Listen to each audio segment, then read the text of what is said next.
It seemed like a real natural thing for me to go into the Songbook series. I did a bunch of instructional videos, various types of things for Stefan Grossman's Guitar Workshop.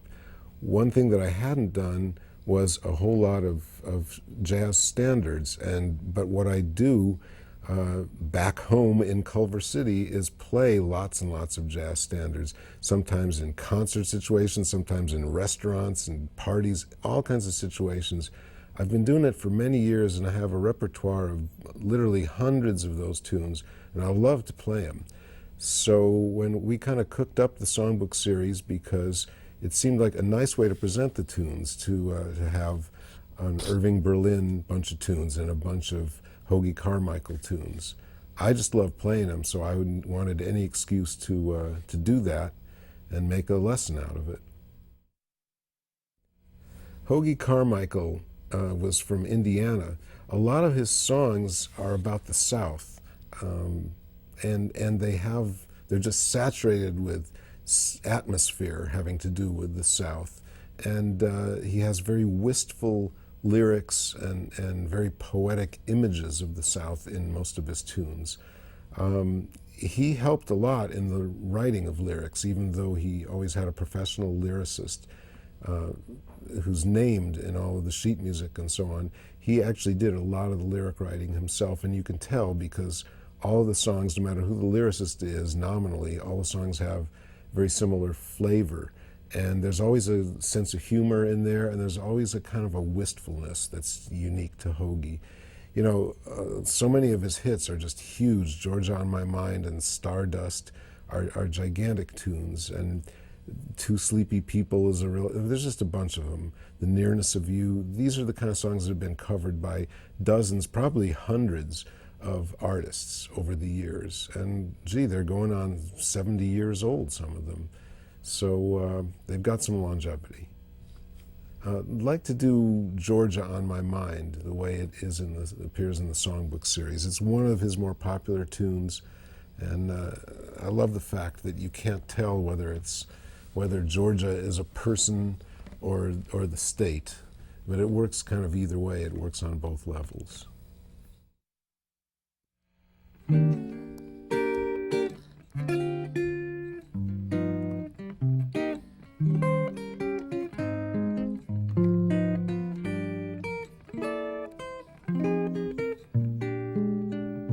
Melodies bring memories that linger in my heart. They make me think of Georgia. Why did we ever part? Some sweet day when blossoms fall and all the world's a song, I'll go back to Georgia, for that's where I belong. Georgia, Georgia, the song of you comes as sweet and clear as moonlight through the pines. Georgia, Georgia, the whole day through, it's just an old sweet song, keeps Georgia on my mind.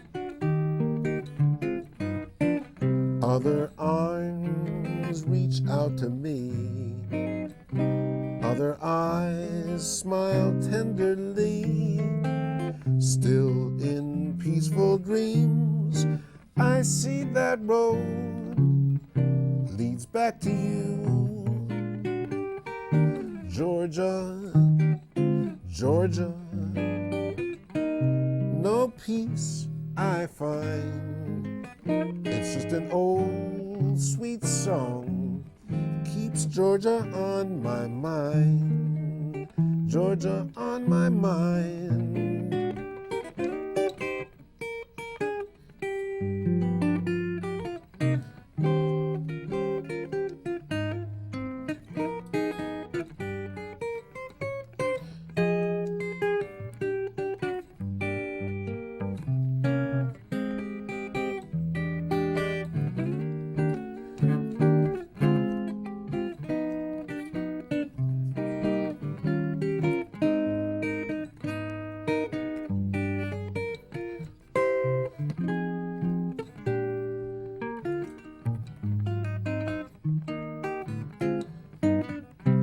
Other arms reach out to me, other eyes smile tenderly. Still in peaceful dreams I see that road leads back to you, Georgia, Georgia. No peace I find, it's just an old sweet song, keeps Georgia on my mind. It's just an old sweet song, keeps Georgia on my mind.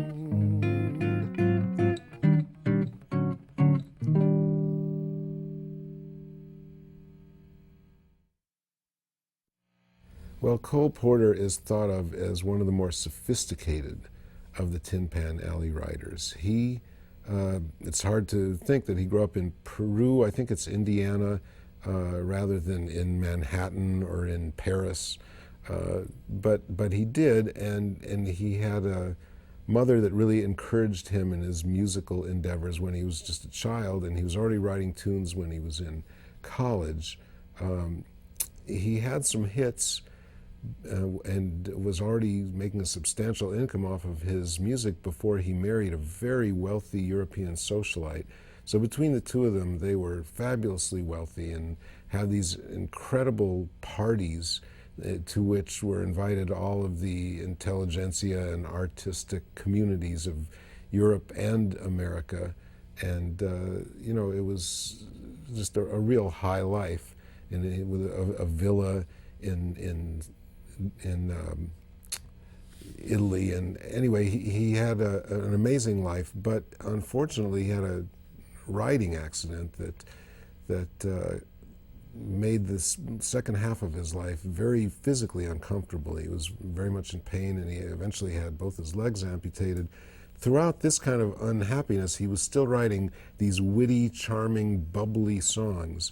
And they're over a pretty long span, from about the 20s up through the 50s again.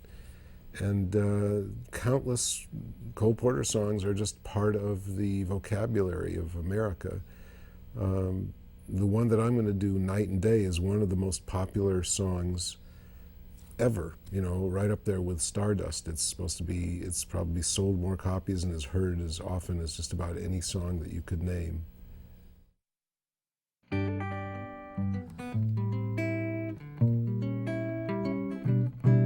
Like the beat, beat, beat of the tom-tom when the jungle shadows fall, like the tick, tick, tock of the stately clock that stands against the wall, like the drip, drip, drip of the raindrop when the summer shower is through. So a voice within me keeps repeating, you, you, you, night and day. You are the one, only you, beneath the moon and under the sun. Whether near to me or far, it makes no difference, darling, where you are. I think of you, night and day, day and night. Why is it so that this longing for you follows wherever I go? In the roaring traffic's boom, or the silence of my lonely room, I think of you, night and day, day and night. Under the hide of me, there's oh such a hungry yearning burning inside of me, and that torment won't be through till you let me spend my life making love to you day and night, night and day.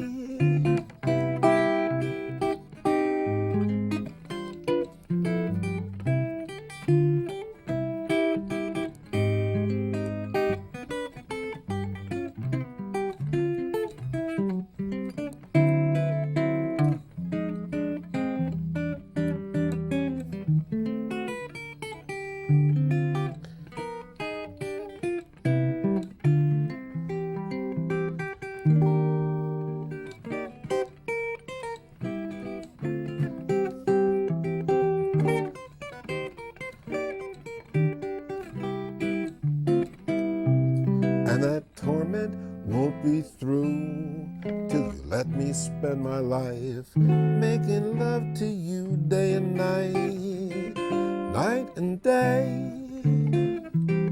day and night, night and day.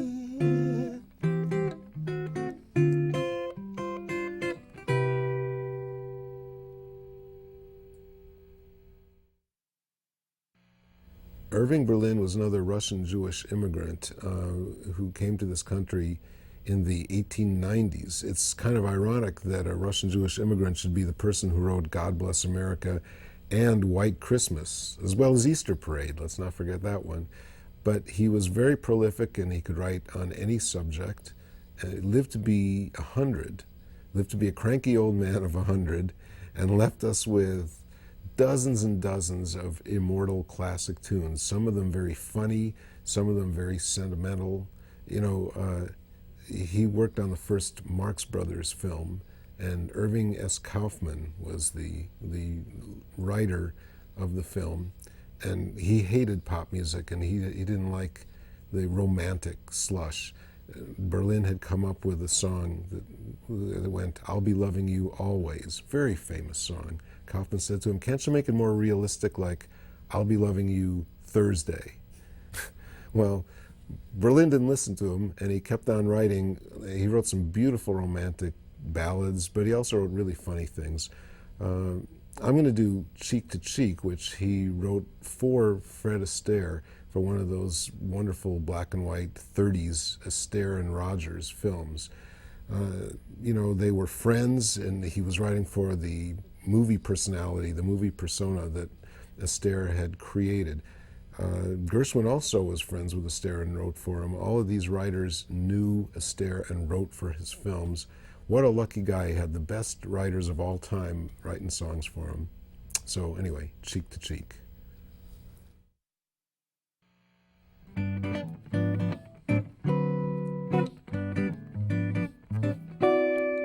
Heaven, I'm in heaven, and my heart beats so that I can barely speak, and I seem to find the happiness I seek when we're out together, dancing cheek to cheek.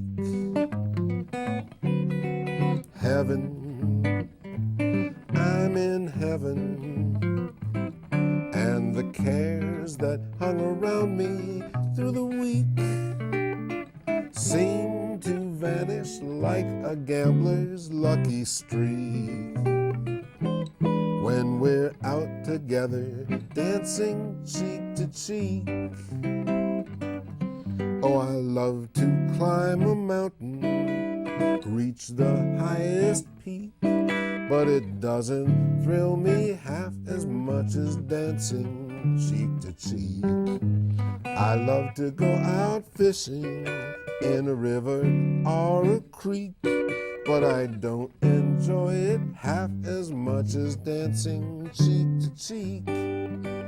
Dance with me, I want my arms about you, the charms about you will carry me through to heaven. I'm in heaven, and my heart beats so that I can barely speak, and I seem to find the happiness I seek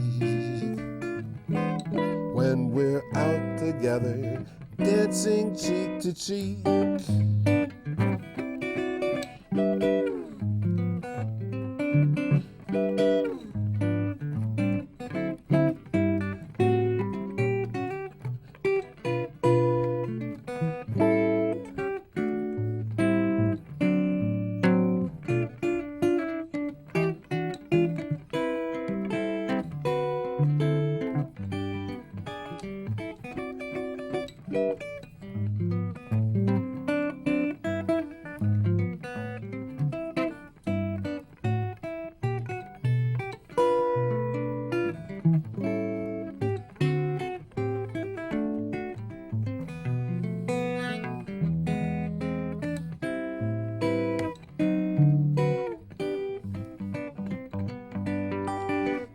dance with me. I want my arms about you. The charms about you will carry me through to heaven. I'm in heaven, and the cares that hung around me through the week seem to vanish like a gambler's lucky streak. When we're out together, dancing cheek to cheek.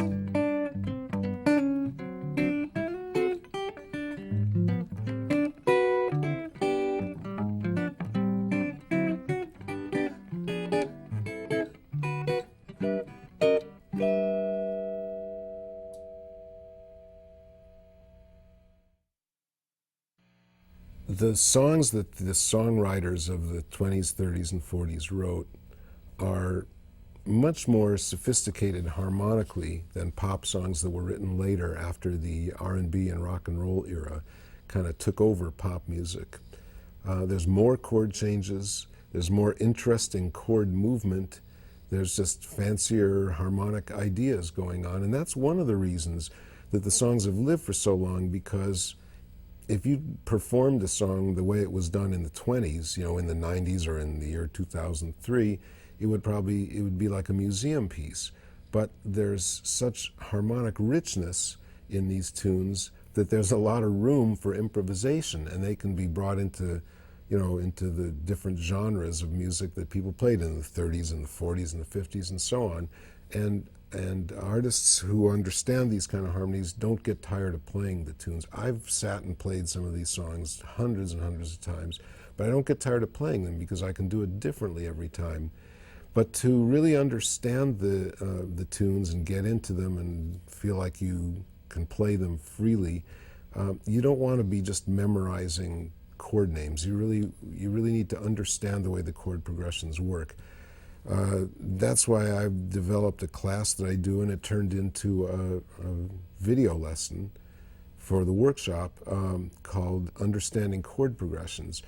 These tunes operate according to certain principles and certain ideas, certain harmonic ideas that happen over and over again in the different tunes. Once you understand these concepts of how chords move, it makes it way easier to learn the songs. Besides, it makes it easier to hear what's happening in them when you first hear one. I can pretty much hear a standard for the first time and hear what's happening with the chord changes and understand it before I even pick up a guitar. And I'm not unique in that. Most jazz guitar players can do the same thing because we understand the principles of chord movement. So it's a real interesting subject. The thing is, it sounds kind of arcane and dry. It sounds like music theory, but it isn't, because it's applied to the guitar fretboard.